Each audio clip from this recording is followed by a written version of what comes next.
I just leave the podium to Greer. Thank you. Grazie, grazie Franca, grazie tutti. Thanks everybody here and online. I hope this all the technology works and that everybody can hear me and see me. Let's get started. So I'm very excited to talk tonight about Giuseppe Penone, who I worked on for my dissertation. And so could probably talk a lot about him, and it could be very deathly boring. So I'll try to enliven it. And what I thought I would do, because I was, well, first of all, I'm sorry. I wanted to start out by saying thank you to Franca Riccardi and to Alessandra Fumigalli as well for inviting me to do this series. It's been a real treat, and it's been a lot of fun to go over over a century of work with all of you, but I'll get to that in a minute. I just wanted to explain that I was also very honored to speak at the consulate several months ago, I think, on Penone. And so this talk, while it will cover some of the same topics, what I decided to do this time was also add in the context of arte povera and sort of just talk a little bit about this movement and some of the main figures, and maybe as they relate to Philadelphia. So in that way, we'll start by talking about arte povera in general, and then sort of move into a discussion of Penone. And I think that would work too, because Penone was really one of the youngest members of the arte povera group, as much as they were ever a group. And so he sort of was at the tail end of that movement anyway. So I think that should be sort of the shape of the talk, as it were. Okay, so I'm going to start by moving us just into a little recap of what we've done chronologically this season with these talks. So we've looked at the Venice Biennale and the importance of this major art internazionale, this Biennale that started in 1895 and has continued ever since with its major show this past summer. And then we talked about the explosion of the avant-garde in the early 20th century in Italy with the Futurists. And then about a month ago, we were here meditating over the still lives and some of the landscapes of Giorgio Morandi. So that's what we've done. Now, I throw you for a second. I'm going to make this have a little context. So, you know,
it did have a unifying sensibility, a way of thinking about directly engaging the world, making art with its everyday stuff, with their bodies, frankly, addressing and meeting the images, the materials, and the issues of their time. And I think most importantly, if you take nothing away, it's this idea of prioritizing process over product, right? People over product, performance over product.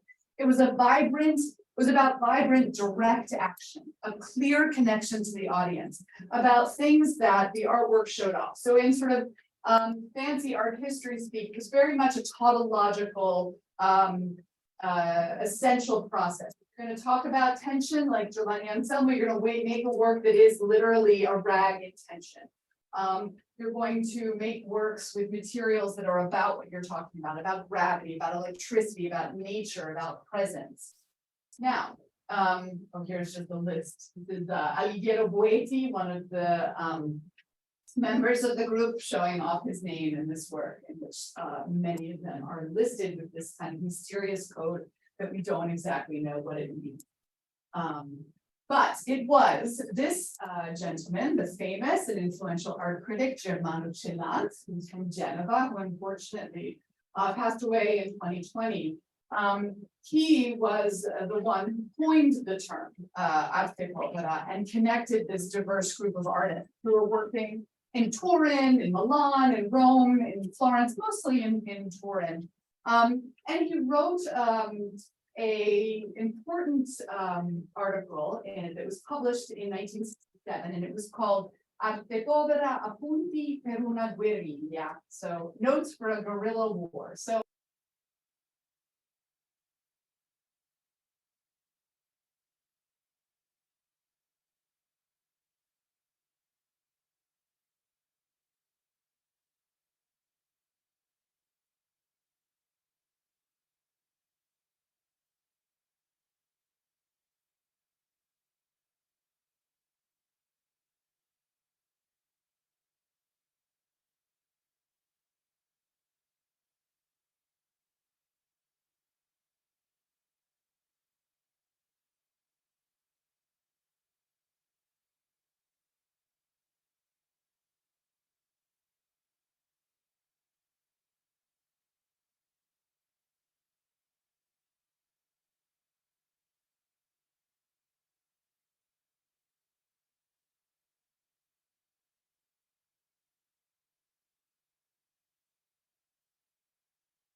his big concrete squares at Marfa, but also Andy Warhol Brillo boxes, Donald Judd's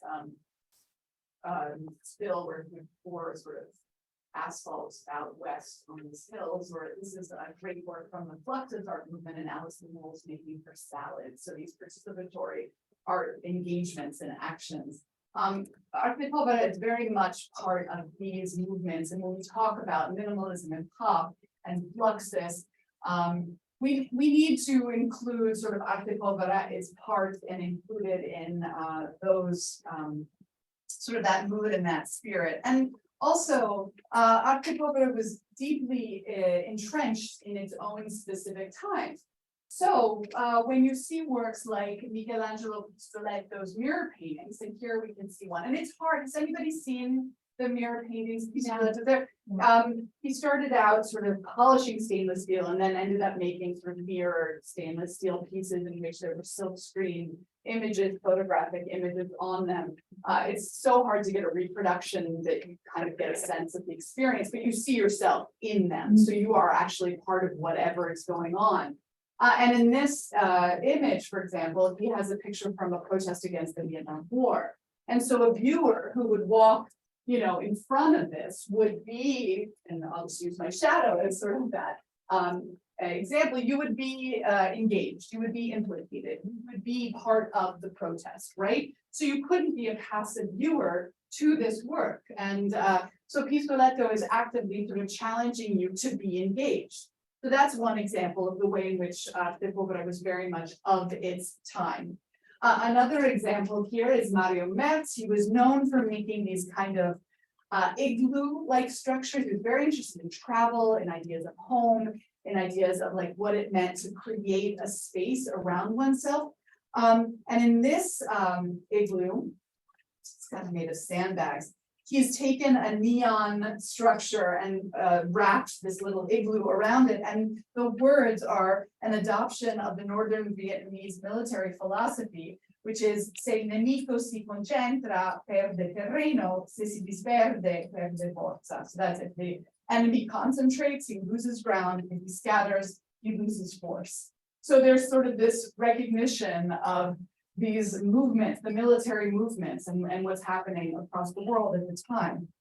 There's also within the arte povera world sort of a thought about and a reaction, not necessarily against, but a reaction to the miracolo italiano, right, of the 50s and 60s that saw such rapid industrialization, modernization, in general, if geographically uneven economic growth, which Emilio Prini, and you can see his work here in the upper right, commented on in a work that he called Usa, or the United States Uses, in which a machine recorded the sound of itself working until it broke down. So il registratore registra a consumo del meccanismo. So this was sort of his poster about the work itself.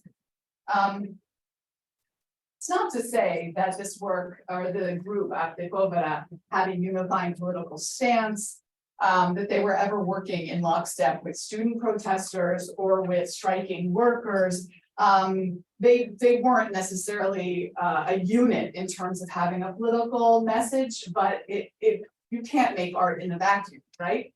And indeed, if we're talking about Arte Povera, we also have to understand that this group, while Celange really wanted them to be a unit and really wanted them to exhibit and kind of be a force together, that didn't really maintain itself past the early to mid 1970s.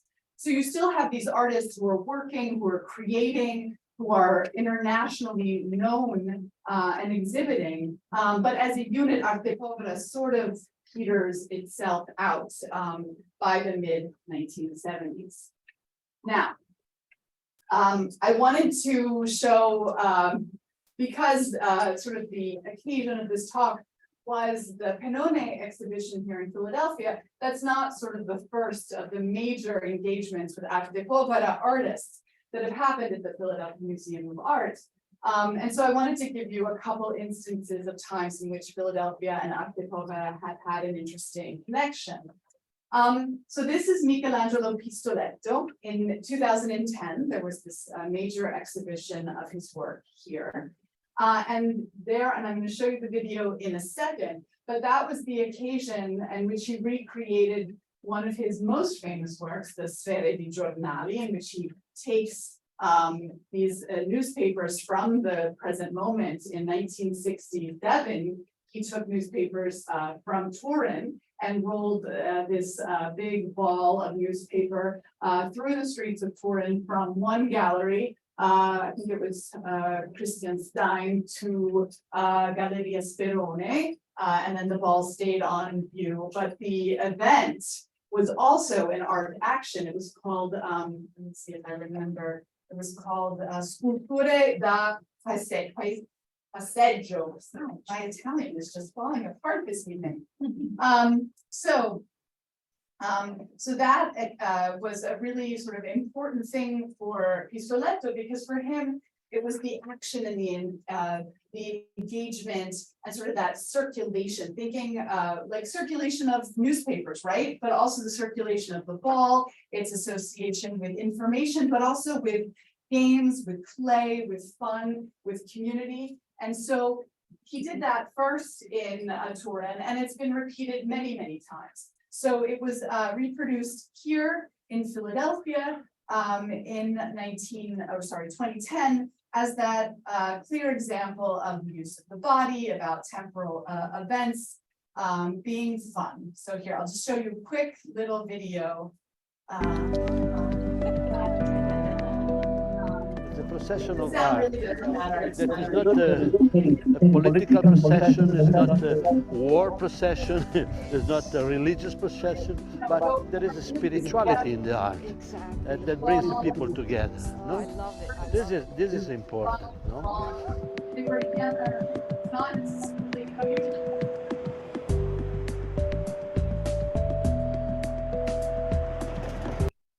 Or maybe it's some event in celebration of art. So that was one of the examples in which Philadelphia and Arte Povera came together. And here is another one. A lot of times we don't talk about Marisa Merz. She was the only woman who was associated with Arte Povera as a movement.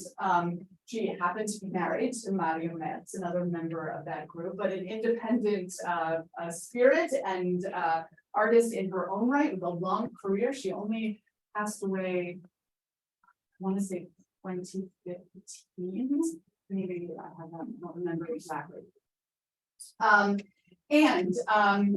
So in the 2019 through 2022, the Philadelphia Museum of Art had this room.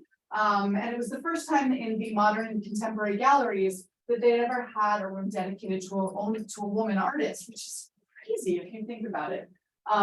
But they specifically brought in these little fountain, which is wonderful. A lot of her works have these sort of organic elements to it, in which she wants you to kind of think about nature and flowing pieces. She worked often with everyday materials, domestic materials, and in fact, I would argue of all of the Arte Povera artists who had this philosophy of engaging and connecting life and art, Marisa Merz was the one who did that the best, because she didn't give up what she saw were these myriad parts of her life, including motherhood, including domesticity, and very radically sort of melded those two. And perhaps because of that, and because so many of her materials were craft-based, knitting, textile-based, for a while. Then she also used ceramics later on, and she also did wonderful paintings and drawings. That we sort of dismissed her work as sort of the domestic and in the craft sphere. And that's absolutely ridiculous, and she needs to have the same platform as all the other artists in the group. But anyway, so I think the Philadelphia Museum of Art did this really radical, beautiful thing, which was dedicate this space to her. She's also had a major internationally traveling retrospective that was organized, I think, by the Hammer in California, and she won the Leone d'Oro at the Venice Biennale in 2013. So she definitely got recognition that she deserved. But so the Philadelphia Museum of Art was part of that, and sort of allowed for then this next exhibition to not be such a surprise. So now we get to Penone, and the exhibition, which just closed at the end of February, but was open for about 6 months, and that is Giuseppe Penone, River of Forms. So I hope most of you got the chance to see the exhibition. And so what I want to do now is kind of talk about Penone and how he is very much part of that Arte Povera movement, but that his career has extended obviously on. And I would say that he is considered today to be one of the most significant and important sculptors working internationally. This is an image. I love it. Penone standing looking at his works when he came and visited on the occasion of the opening of the exhibition. So here he is. I will give you a few introductory words about him, just so we know and we're all on the same page. He was born in Garesio, so in the province of Cuneo in 1947. So probably most of you don't need the map to know that he was born in where can I see it? But there you go. I like maps, so I like us all to know where we are when we're talking about it. Also because, especially for the early works that I'm going to talk to you about, after he went to the Accademia delle Belle Arti, where he studied in Turin, he went back home and made some of his first significant works in Gorizia. So at least you know that that's where he's from. And I'm showing you this because I love this. This is a pistoletto mirror painting, I guess. I don't know, work. But in it, it's called the Sacra Conversazione, which obviously we are used to using as a term when we see religious paintings, perhaps from other periods in Italian art. And so we have Penone standing here, and Anselmo and Zorio, two other arte povera artists, sort of in this kind of casual trio talking about the work. So he was very much engaged with, in fact, studied with Zorio in Turin in art school. So they were pals even back then.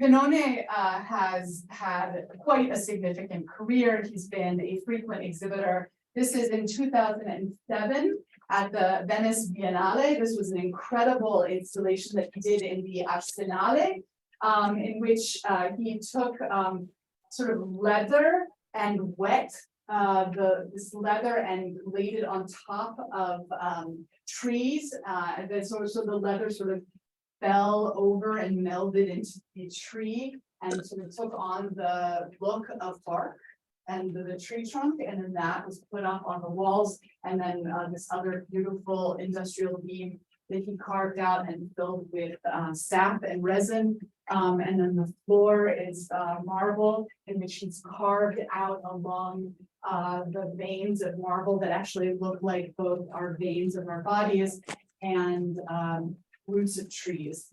In Penone's work, and we'll talk about this, one of the most important things is the sense of equivalency between the body and nature, and pointing out those places in which we are all the same and all of the same forms can be discovered underneath everything. So that's just to show that he has exhibited sort of broadly. He's actually has works up now at the Terme di Caracalla, these beautiful trees.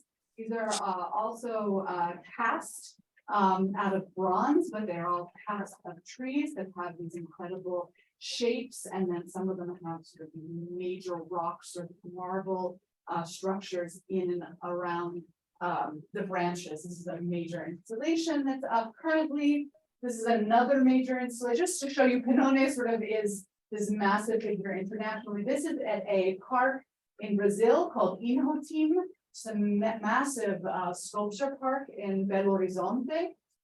And this is one of the really cool things that he has been doing probably for over a decade now. But he takes casts of trees and then will install them with growing trees, with the idea that over time, the bronze tree and the real tree will sort of grow together and become sort of a unit. And so that is one example of a work that's up now. He's had major installations here as one of his alberi at Versailles. They're so beautiful and magnificent and majestic. They've been here in New York City. You can see the Flatiron Building in the back. This is Madison Square Park that has a major and important sculpture program.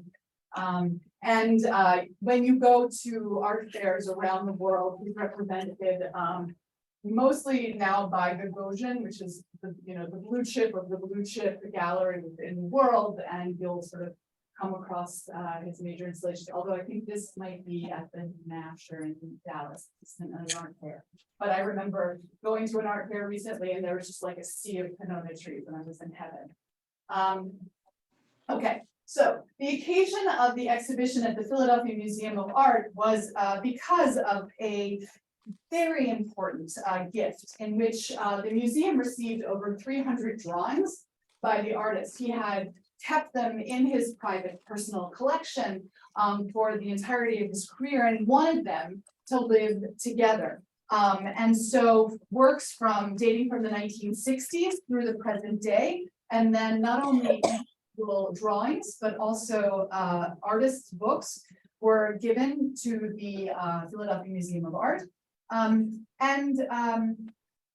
In this drawing practice, we can see the way in which drawings are central to the way that Penone thinks about ideas and processes and concepts. And he takes these drawings and he will implement them in ways in sculptures, in installation, in performance, in photographic documentation. So this was an incredibly important gift of an incredibly important part of Penone's practice. Mainly as a sculptor, but also as I'm sure you saw, just a massively large exhibition of things. Now, Penone said of this gift and why he gave it specifically to the Philadelphia Museum of Art. I'm going to read a quote. The museum, or a museum, is a place intended to collect and display works of art. Some museums not only perform this function, but are in themselves unique and special places. The Philadelphia Museum of Art is one of these places. No place is devoid of spirit, and the uniqueness of the Philadelphia Museum of Art is the presence, or one of the reasons that the Philadelphia Museum of Art is so unique, is the presence within its walls of this specific work, which is Étant Donné by Marcel Duchamp. One is not the, with the large glass, most important works by that artist. Penone goes on to say, Étant Donné is a work that has always seduced me for its mystery and timelessness, and it has given me a sense of familiarity with the museum that hosts it. Gifting this part of my work to this museum is also to establish an ideal dialogue with splendid works in this collection.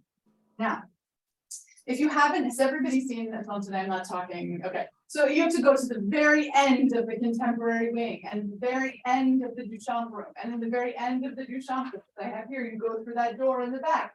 And then you look through those great doors that he found, I think, in Spain, and look through those little windows and see this really weird, really perplexing scene that has filled theory books ever since it was made in secrets in the 1920s and onward.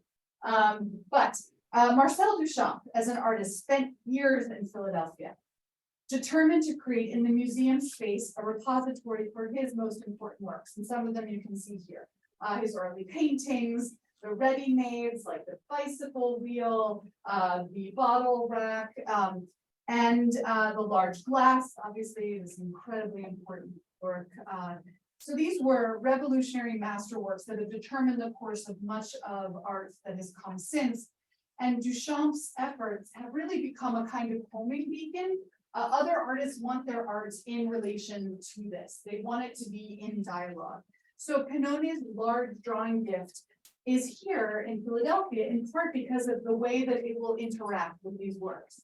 And in fact, when I saw Penone at the opening of his show, and he was, I mean, I was kind of, it's like my hero. It's like, you know, and I was so nervous to talk to him, but I asked him like what he loved about the Philadelphia Museum of Art. He's like, oh, I saw this, like, and then he started talking about a random work. I now forget it because it wasn't like one of the, you know, important works in the collection, but he just is so interested in engaging with what is here. And I thought that's so, you know, he has such a love for, it seemed anyway, for this place. And so I love that there is that sort of desire for his works to be seen in relationship with other works in the collection. So that now these works will live here for the future.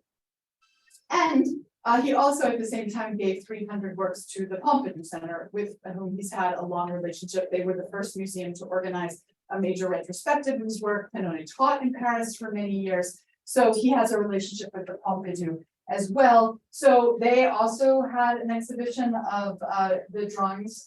So Philadelphia and Paris and Penone, so all P's, but they sort of have created this here.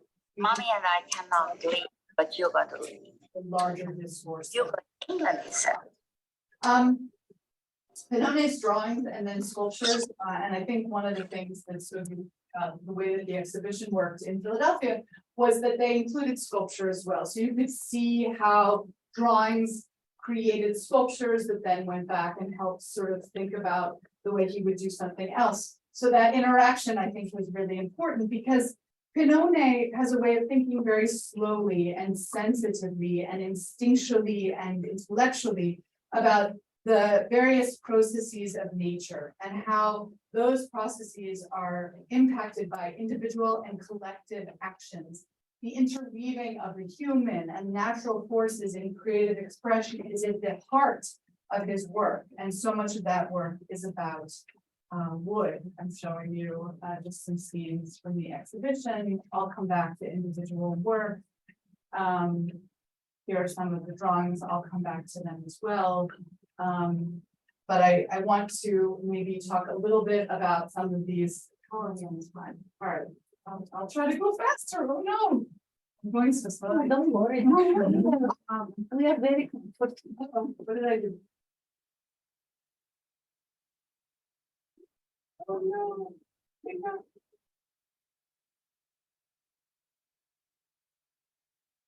No, okay, okay, I'm sorry, I'm gonna walk away from the computer for a second.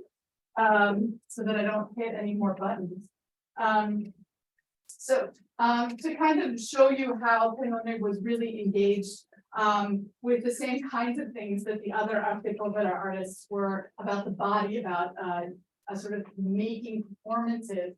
This is the first series that he did outside, after graduate school, and it was called Alpi Marittime, or Maritime Alps, in which he went back to the land that his family had farmed for generations, and he staged a series of interventions in the landscape. And then he took photographs of them because this was kind of off the beaten track. It wasn't an area where he, could have an audience. It wasn't, sort of an official site or anything. And so some of the works that he did that had remained sort of central to his process, let's see, this is probably the most famous, and it's called "It Will Continue to Grow Except at That One Point." And he takes his hand and he grabs a sapling, and then I will show you in the next series of slides, he couldn't stand there forever, right? So he actually attached a bronze cast of his hand and let that relationship between the hand and the tree and the growth of the tree become the action that lasted many, many years. He did the same kind of thing by hugging a tree with his whole body and making an outline of his body with nails. He created, this is very much the Vitruvian man, he created a box out of the dimensions of his own body, with concrete sort of slabs, with markers for his hands and his feet and his head. He took that box and placed it in a stream, kind of needed to divert the stream so that this box in the shape of man then changes nature. What else did he do? He braided he braided 3 saplings together in the hope that they would continue to grow in the shape of the braid. So here you can see, and you can see that along the whole way, he's making drawings that are thinking about and reflecting the process that he did. And here's the tree, the freccia, the idea of bringing the trees together. There's the hand. This work is in the exhibition. And so Penone is always thinking about the ways in which growth will happen and the connection between our hand and the tree, and our body and the tree, and the similarity between the two. So you can see he's already got a vision of how the tree will grow around the hand, which it did eventually do. So you can see here, he would go back to these spots where he would put, and he's done this work several times. So there are various versions and iterations of this installation where his hand is now sort of in concert with the tree, making an artwork. In fact, he talks about it's not his gesture, it is the tree's gesture. The tree is the artist, or they are collaborators, making things together. And in fact, often when Penone talks about his work, he says, I'm not really making anything, I'm just showing the way things are. And in this way, he's showing us what growth looks like. So a very tautological process. I love this. You can see sort of inside the way the tree is stretching through the hand, and the hand is leaving its mark, it's staying there. Most like an image of the hand. So, you know, when you think about Art Deco, one of the main concerns of the artist was to, like, you know, not creating products that would be part of this international art market, that would become commodities, that would just be for sale. That was a huge interest to these artists. Of course, they also all had exhibitions and gallery shows and sold their work, but the idea of sort of that wasn't the priority. That wasn't the central reason for making these things. And so, you know, what do you do with a work like this? You can't sell a tree in the forest that's growing. So, you know, there are lots of photographic documentation, but this idea of like, how do we commodify artwork, and the problem of like desiring that, which has only continued to be a huge sort of issue in the art world. Another thing that Penone does often is write about the work. So a lot of these drawings are full of his sort of stream of consciousness. He's a beautiful writer.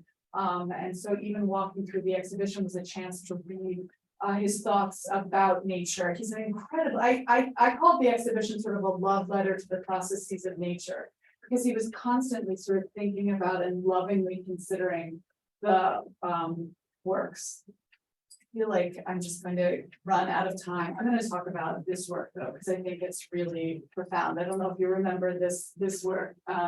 In the show, you look at it and for a second, you're like, oh, okay, what is that? And you get a little closer and you can see that whatever's happening on the wall is the wall, but also there's a piece of paper that's tacked there and there's lines on it. So it's a little bit hard to see in this, what it is, but if you get really close, you can see that what Penone has done is taken the imprint of his hand, his thumb.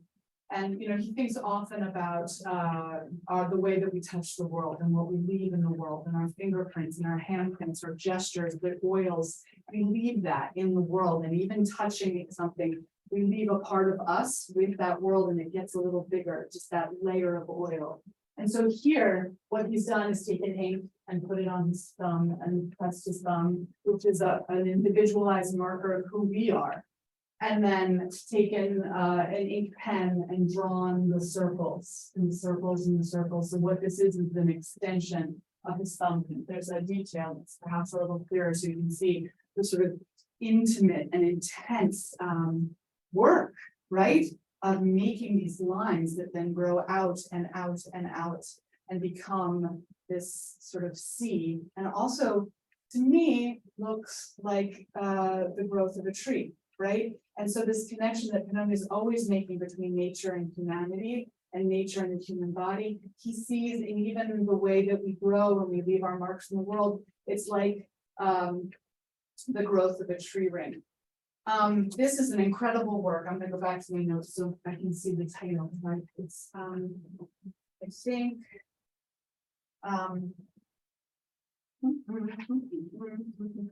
Disegno d'acqua, no? And it's an installation that he did at the Reggio di Veneria, and it was, I think, installed in the mid-aughts, maybe 2003. And it's a site-specific work in which he takes again this idea of the thumbprint, but he makes it into water. And if you think about, I'm going to go back for a second and show these, the propagazione and this propagation, this work that was in the Philadelphia Museum of Art. Not only is it like a thumbprint or like a tree ring, but if you think about the way you like toss a pebble into water and then there are the rings of water that sort of extend out from the center. Penone is also thinking about the ways in which the body and trees are also like water, and talks about the growth of the tree. It's very slow, but it's still a fluid growth. It's a liquid growth. And then he translates the idea of the thumbprint into water, in which he set up a system of bursts of air that come up and create a thumbprint in the water. But it is a pattern that goes up and goes down. So it's like breathing. So the thumbprint will appear and then it will disappear, and it will appear and disappear. So there are ways and connections of the cadence of breath and the idea of the mark of the human, but the idea of growth and change that is sort of inherent in all of his work. So if you went through the exhibition, you can see the ways in which the drawings sort of repeat these ideas over and over again. This was one of my favorites just because of the drama of the gesture and the simplicity of it too. So it was La foresta abbattuta, Vela I cerchi, I don't know, I can't remember, but the point is that he took his thumb, right? Same thing with ink, and put his thumbprint there. So creating that equivalence between the thumbprint and the tree, and then did this gesture of like swiping, right? So the tree was the length at which the ink on his fingerprint lasted. And so he takes from the gesture and from hand this idea of fallen trees in the forest. The drawings were just these beautiful examples of his work. All right, I'm going to just talk about one more work because it's one of my favorite processes that he does. And it's a series, it was his second major series that he did called Alberi. And again, very much in tune with sort of the ideas of the arte povera movement of using everyday materials, using found objects, and then doing things with them. So one of his gestures was to go to a lumber store and buy a milled beam of wood that was sort of just in the square. But he would look very specifically at the ends that were, stacked and see if there was one where he could see sort of the internal part of the tree. And then he would take the beam, he would take it home, or he would take it to a gallery. Sometimes he would carve these as parts of performances. And he would slowly, slowly chip away at the beam until he found the sapling that was within the beam. So this was the wood, this was the tree that grew and was eventually cut down and milled and created into a beam. But he wanted to reveal or show not so much the secret. This isn't like a magician's trick, although to me, anyone who can do this is really magical. But the idea was to show what the wood had always already been. And that was to show us the tree. And it's this really simple gesture, but in it, it's just this magical appreciation of material and sensitivity to what things are, even if we can't see them. And one of the things I heard at a talk that Penone gave, because someone asked him, why don't you just carve it entirely out again? Why do you leave the part of the milled beam, and there goes my talk, underneath? And sometimes I think I have other images where you can see here it's more beams, and you can see here in the drawing, these are the stacks of industrial beams waiting to be made into houses or whatever, boats. And then here is that one where you can see sort of the inner part of the tree. They also kind of look like eyes to me, which is really great. But sometimes the mill beam will become the base too. But he says, if I do that, then I'm giving this just back to nature, and my gesture is gone. My gesture is to leave a little bit, to show the art in it. It's just to kind of leave a little bit of difference, right? So I think this was one of the most magnificent and largest works that he did. It's really hard. You can't find trees this big just to carve, except that if you remember in the late 90s, there was a massive storm that hit Versailles and lots of trees fell. And as part of an auction and fundraiser, I don't know what foundation at Versailles auctioned off the trees as part of a fundraiser for the land and the institution. And Penone bought 2 trees at auction. So these are cedars that had been centuries old, that had been growing in the gardens at Versailles. And he took them and he cut out that window. And I love this image of at work. Sort of this, you can see sort of the size of the tree, the majesty of the tree, and that gesture that he is able to sort of show us, which is the tree within. And I want to end, I'm going to skip through because I've already gone way over, and if you have questions, I want to leave time.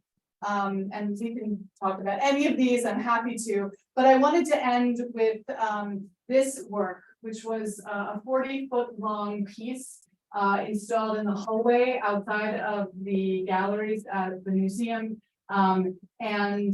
It's a really magical piece that shows us Penone's love for materiality, but also words. And what he did in this work, which was called Scultura Linfa, is he took a piece of linen.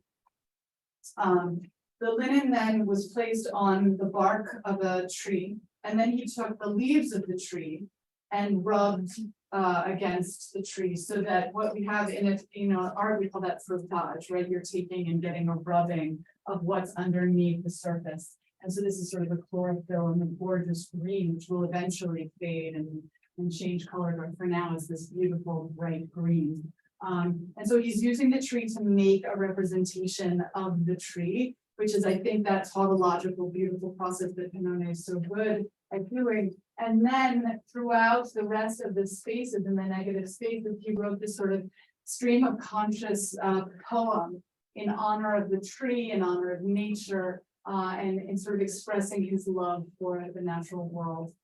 So he's using the natural world to make art about the natural world, and then he's using his words to sort of show us the poetry that is inherent within these objects. And I think that is, where I'll end the talk tonight. But I think that one of the things that we are so lucky is that this work is here in Philadelphia, and it will make us sort of think about the sensitivity and beauty of one of the most important artists that's still working today and still making us think about the natural world as a magical and inspiring place to make and to think and to be in. Thank you for coming and listening.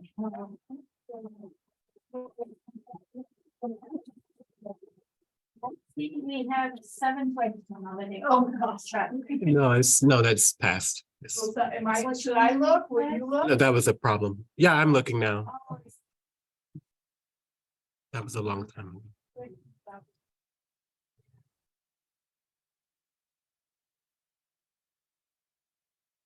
So even this one is being donated to the Museum of Philadelphia. Yeah, I think the ones that aren't part of the new collection, these are drawings, but the sculptures, I think a lot of the sculptures were borrowed from private collection. Oh, okay. That were in the show, but the drawings were all donated. Okay. Even with Spain. Yeah, so all of the drawings are staying. What about the tree outside? The tree outside was borrowed from a private collection as well. I don't know, I would how long it's going to stay. I haven't actually been since. I don't know if it's been deinstalled, but I love it. I love it because it's in like the parking lot, what was the parking lot years ago.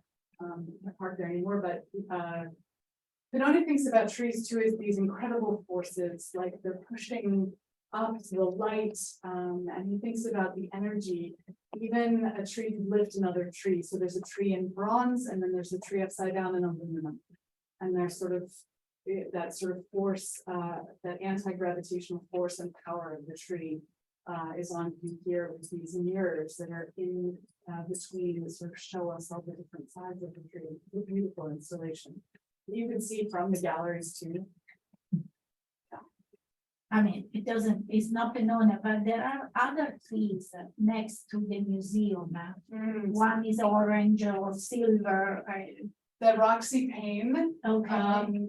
there are 2 trees. It's like one tree that's fallen into another Exactly. tree. Exactly. And that is an incredible series of works. He actually, while those look like trees, he calls those dendrites. And he thinks, Oh, yeah, neurons. Yeah. And he actually talks about that series, and those trees are or those dendrites are all over the world installed too.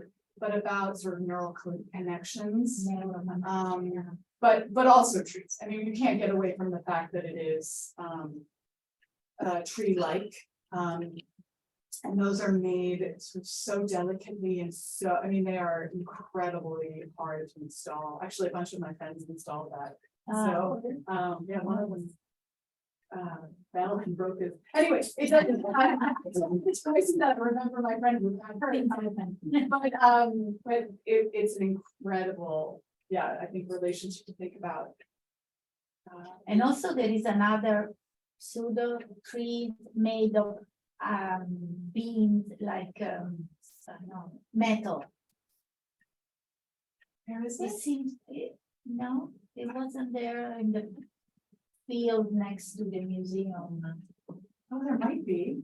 I'm trying to think of like in the sculpture garden and behind the museum. No, when the museum is in your back and Mhm. you're looking at Philadelphia. Yeah. It's on your left, Oh, the red one? the red one, the orange, yeah. That's Mark de Subero. That is, like, those are I-beams. It's called Iroquois. It's iron, yeah. Yeah. It's like the track of the train. Yes. Put it together to Yeah. make like a tree. Those are, yeah, that is a beautiful one. Yeah, That's really beautiful. okay. Oh, nice. Can I answer?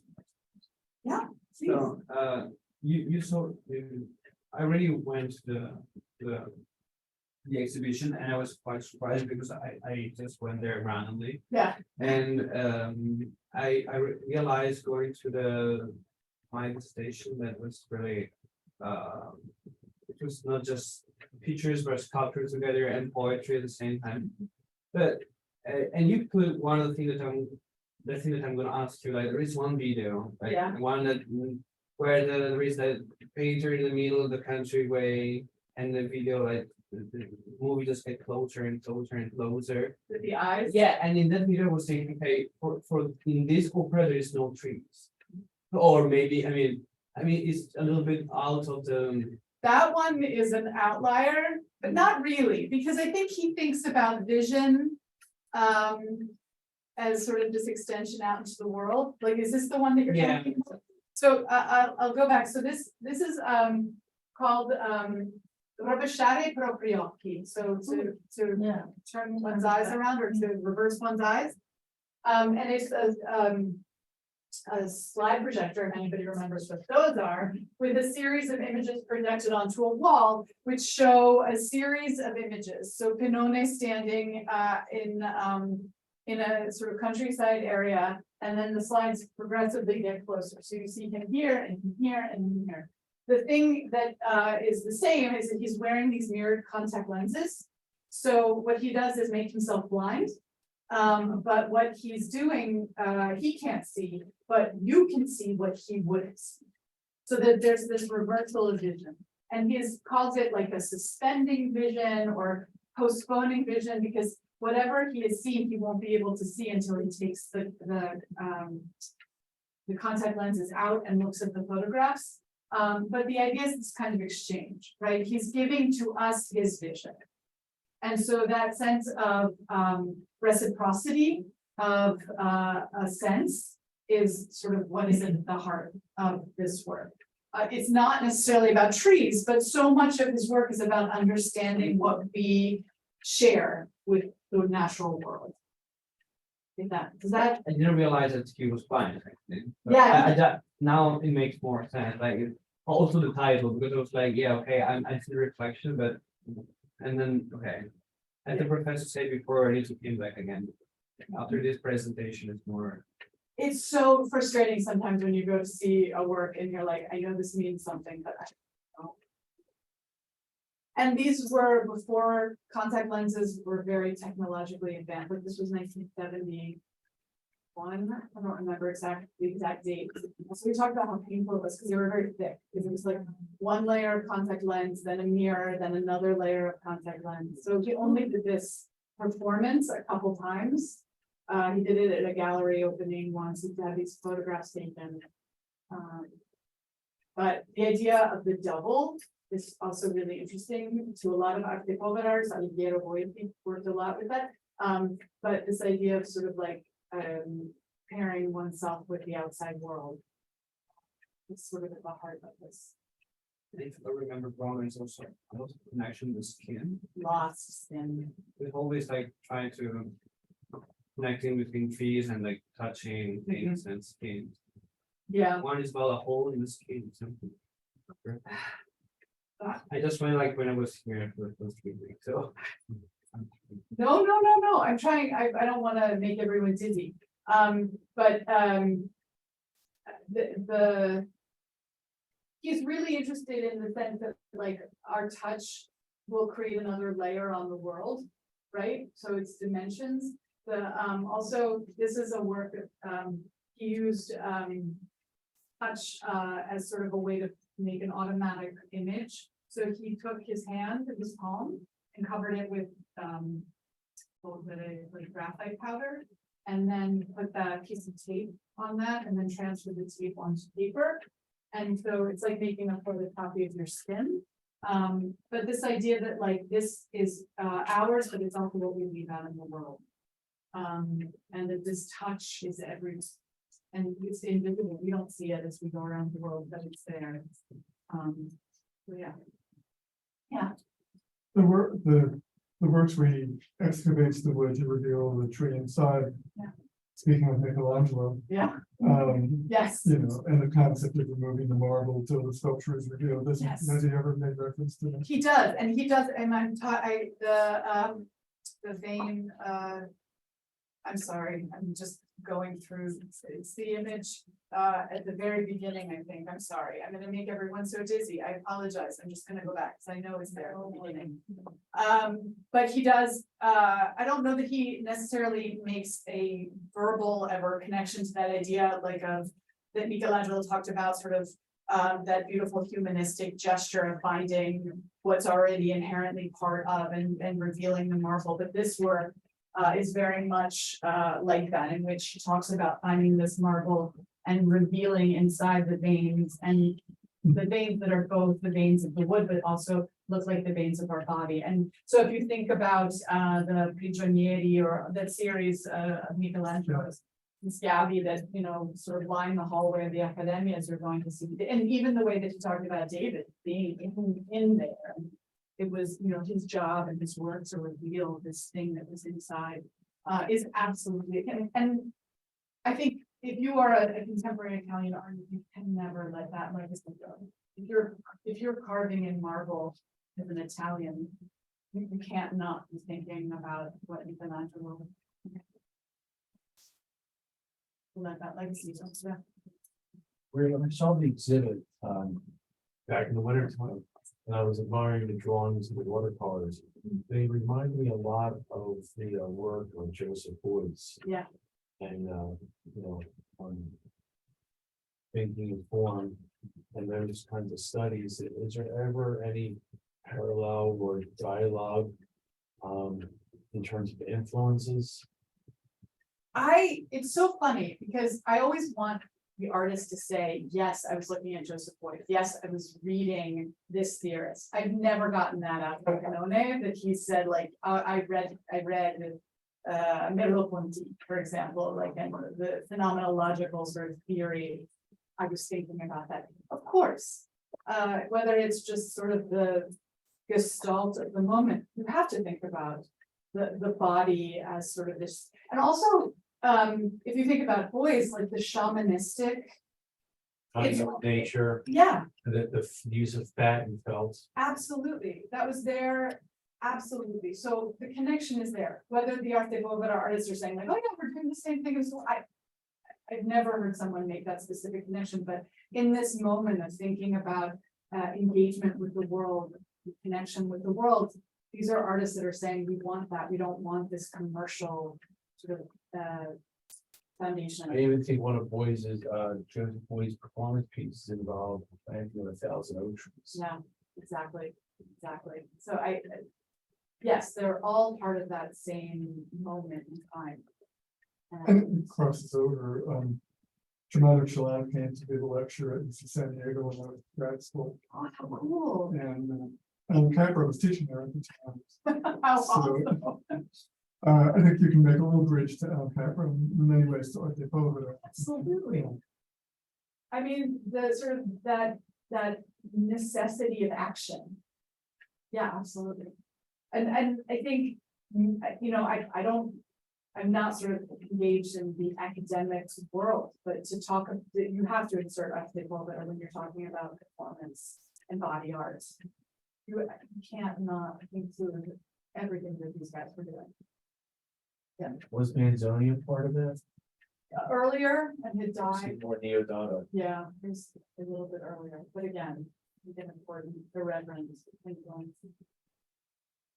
He's the scaffold of man, the artist. Mhm. I love it, I can just say that, and everyone's like, yeah. Well, they're all in the same set of rooms at PMA, right? So. That's, yeah, no, it's. Ready made. Yeah, so were there Nice. other questions online? Should I? No, not at the moment. No? Well, thanks everyone for coming. I appreciate this and I so appreciate the opportunity. Thank everybody. Thank you. Thank you very Society for much. letting me. And if you have new ideas, new artists for the fall, we are open. Great. Absolutely. You are carta bianca.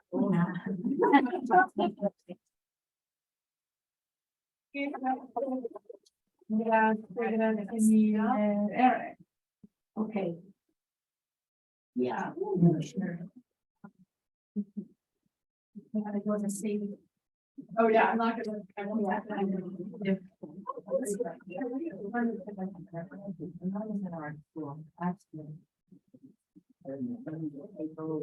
And the things guys were beautiful in their place and it's a. Yeah. Oh, that's so cool, because I think, if you think about it, I think that there was a reaction against. Yes. That sort of ego. Ego, right, yeah, take over. The sort of, And a nice. I didn't talk about, there were 3 small videos. They were these reality. They were handed. There's a video of Penone saying that. Le mie parole non hanno le volte. We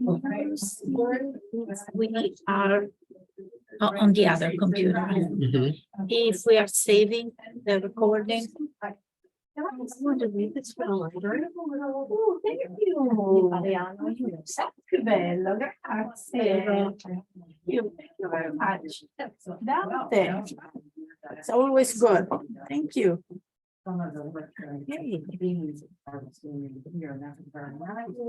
So good. Bravissima. Sì, sì, sì.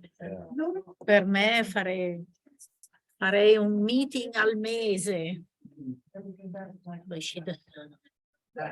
There's a presentation in 2 weeks. No, next week. Next week. That's in NYU, yeah, the professor from New York. Yes. He's actually a friend of Piaggio.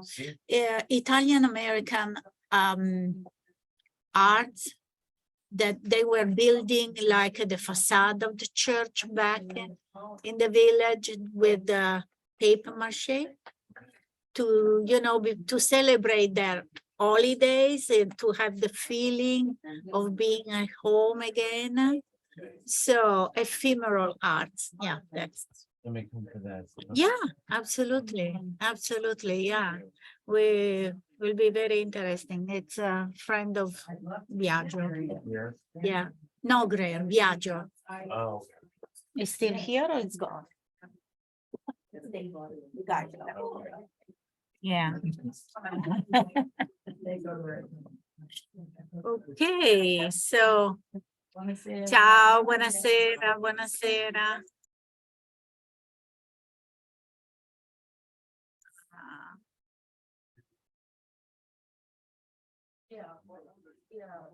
Oh, cloud recording. Okay. Okay. I have it. This is mine. So perfect. Thank you. I don't know what's happening. Can we use my Processing. it's processing? Yeah, we cannot turn it off. So that's why I was asking. Because if To the Pacific time. yeah. Because